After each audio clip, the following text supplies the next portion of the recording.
Tactical Team. Hello, this is Malorian, this is the Orc Tactical Team, and what this one is about here is the whole idea of the analysis of a champion. Now, right here, we just had the Alberta GT, you saw my battle reports, my summary, blah, blah, blah, and of course, I got third place for general, but best overall was Matthew Reeson. And this is a real thing where you can, like, different people, when they see the winners, they might not care, or they blow it off and say, like, oh, he got lucky, or he had a cheesy army, or whatever it is. But really, if you're a person that wants to improve yourself and be at those top tables as well, you should really, after every tournament, take that time to really have that analysis of the champion to say, what did they do to make them win, so that I can start using those skills myself. So I have 5 points here we're going to go through with Matthew Reeson, and after that, hopefully, you can take them to yourself, apply it to your own army, and start winning some tournaments yourself. So the first one here is he uses one army. I'm sure he has other armies as well, but by and large, all of his games are with vampire accounts. And a real thing what this comes down to is, I talked about before about mastery of an army, where if you can play an army enough, you can actually get to the point where you can kind of master it. And that's how I am with, like, my Orcs and Goblins. I can just make up a list, whatever, and I'm good to go. I've played enough Orcs and Goblins that I'm used to all the units. I have a lot of the old matchups all set down. But then there's also this refinement that comes after. So first of all, you need that amount of games, so you just know an army inside and out. And really, if you're one of those people that's like, hey, you know what, I'm going to play this army, 3 months later, I'm bored. I'm going to do this army, 3 months later, I'm bored. I'm going to do this one. Or even worse, if you're like, I'm going to do a different army every single tournament, right? Like just bang, bang, bang, going all over the place. You just can't get to that level of mastery because you don't have a time to really know the tricks, know the matchups, and there's no time for refinement. And that's what I was trying to get to there, where you can get to the point where, okay, 80%, this is a pretty damn, badass list. But then there's that little tweaks and refinements that come from playing this in tournaments over and over again, going, you know what, this item helps me more often than this one. You know what, this command I can change. It's the small things, right? Where all of a sudden you're refining it to get that the most you can for the majority of your tournaments you take it to. And that's what you really see from Matthew Reeson. Like, in some of his battle reports, he does try out other things, but from that, he's gained that refinement. So when he came to this at the Alberta GT, he has his perfect list ready to go. So, of course, people that do own like 5, 8 armies, whatever it is, you do have to, use the other ones to make them worthwhile. But I'd say that when it comes to your competitive gaming, try and pick one army and use it 90% of the time, just so that you can really have that mastery and that refinement and just have it ready for the big tournaments when you want it. The next thing that kind of goes with that is having it so you have an army that really is based to beat the meta. And that's really what you see with Matthew Reeson's list. Around here, for whatever reason, we really don't see as many cannons as you see in other metas. They're there, there's the Empire players and stuff, but for whatever reason, the amount of cannons out there just isn't that much. So that really helps them out there. But as well, those Terrorgeists are great for taking off things like the Demon Princes, the monsters, the whatever monstrous infantry, your Mournfang, all these things can just fly around, scream these things off. And as long as you're really good with your movements and all this, man, you can just tear the local meta up. And that's what you normally see with his, right? He has the zombies and the skeletons.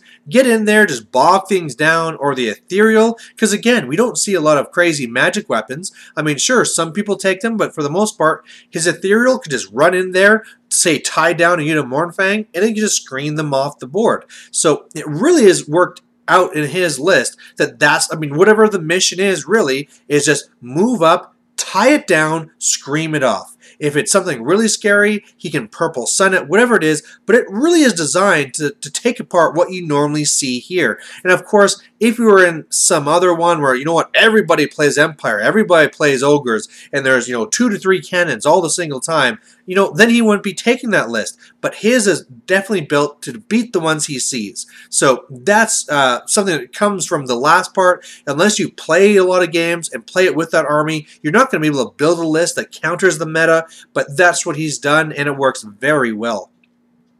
The next thing you have to do there is counter your weaknesses. Because, of course, whenever you build a list, there's going to be a weakness, right? It's set up to smash it this way, but there's also the weakness. Now, the weakness here, of course, is that when he is up against war machines or whatever it is, I mean, if he starts losing those Terrorgeists, he's in a lot of trouble.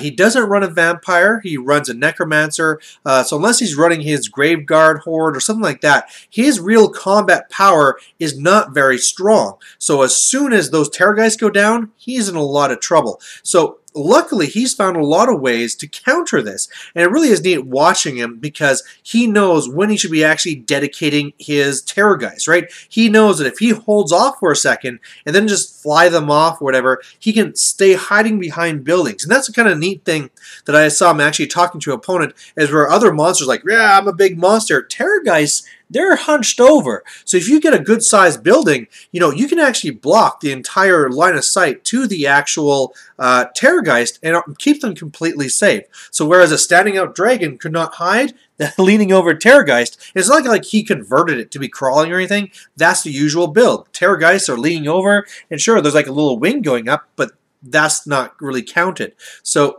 that's really powerful. Also the idea where if you hold back for that turn and then fly them over the lines, well, then all of a sudden the cannons can't shoot you either, because it's the whole thing where if you say go double 10 for your range of your cannon, if you're between their cannons and their front line, well, they have to really watch their placement so that it can't have that possibility of hitting their front lines. So it's actually kind of interesting that the best place to be to hide from a cannon is right in front of it, right? If there's a big block of, let's say, the ogres or whatever coming after you, you should just fly to the other side of the ogres, because even though the cannon can see you perfectly, because the bounce can go into the ogres, they can't shoot you. And so this is a real thing that he's taken the time to learn, and then once he stops those weaknesses, you know, then it's just all party time, right? Get in there. He knows that there are cannons. Go in there and take them out first. You know, scream at them, take them down. War machines normally have low leadership. He also knows, too, that if he takes a few wounds, his Terrorgeists don't work as well. So as part of that, of holding back for a turn and then going later, if he takes that one shot from the cannon or whatever, I mean, chances are it's not going to destroy the Terrorgeist. Well, then he's also set up with a lot of healing power, so he can just heal up that Terrorgeist, and then it's good off to go off anyway. Another thing, too, is a weakness with the vampires is that they can only march if you're within the range of the vampire. And I've seen a lot of people make mistakes where Terrorgeists are too far away, they can only move the 10 inches, and they just can't get to be where they want to be. And it's almost a thing like War Machine, where you have to really think about the order of activations. And what he does is he always have it planned out. It's okay, I might be too far now, but I'm going to activate with my general first. It's going to move to here. Now I'm in range. Now I can fly over your lines. And he usually has it all planned out. And this, again, goes back to mastery of the faction, you know, refining, blah, blah, blah. But now, because of this, he's been able to counter the weaknesses in his army. And this is, of course, going to change depending on what army you're using, what your build is going for what your specific weakness is.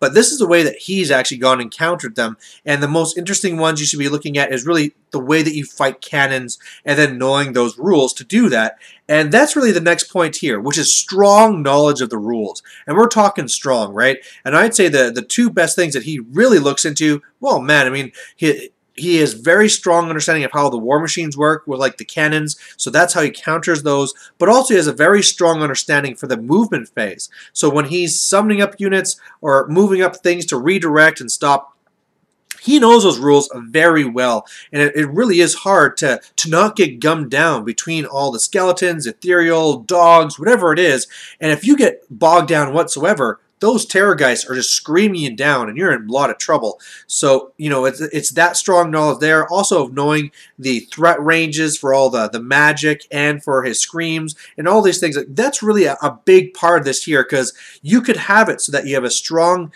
army for the meta. You've countered your weaknesses the best you could. But if you're a little bit weak in the way that some of the rules work, say for the movement, well, okay, all of a sudden, like, this hits here, it overruns, it's into the flank of the skeletons crumble, and they're nothing. But you don't see that with Matthew Reeson.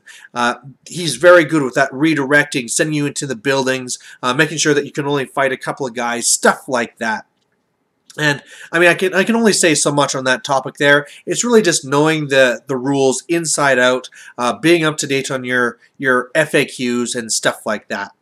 The last one here I want to talk about as well is either having a strong competition or a strong sparring partner. And this is a thing you see sometimes too, where you can have a guy that's a strong player, but because most of the time he plays for fun games, or he doesn't play too often, or he's a person where he's normally doing demo games and getting people into the hobby. They don't really have this. But one of the things you see with Matthew Reeson is that he's normally playing at that higher level. And one of the things that really helps him is that he has a brother that's also a very strong fantasy player. I mean, I'm kind of lucky in that too, that I have Borgnine. Borgnine's a strong player, but unfortunately he's mainly 40k, I'm mainly fantasy, so you don't really get that interaction. Right? Whenever I play against him in fantasy, it's usually a one-way smash. Whenever he plays me in 40k, it's a one-way smash going the other way, and so you don't really learn anything from that. You don't really get that practice and expertise. However, whenever he's playing his brother, it's fantasy versus fantasy, both very strong players,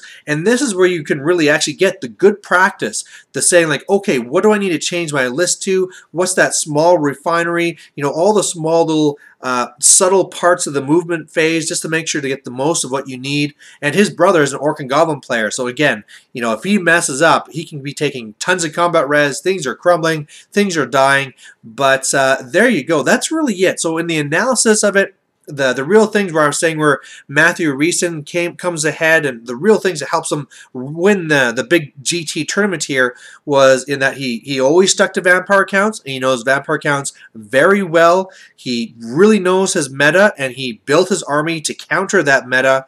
He knows the weaknesses of his list, and he's practiced it well enough that he knows how to counter his own weaknesses so that they're not that bad off. He has a very strong knowledge of the rules, so all the way through he knows what's, you know, the strongest. Okay, like he's not going to be caught off guard by, oh man, you get to do this, man, that's going to just totally destroy me. And then he also has a very strong sparring partner or just strong competition all the time to keep him at that upper level and keep him redefining and making his list the best it can be in his skill level. So there you have it.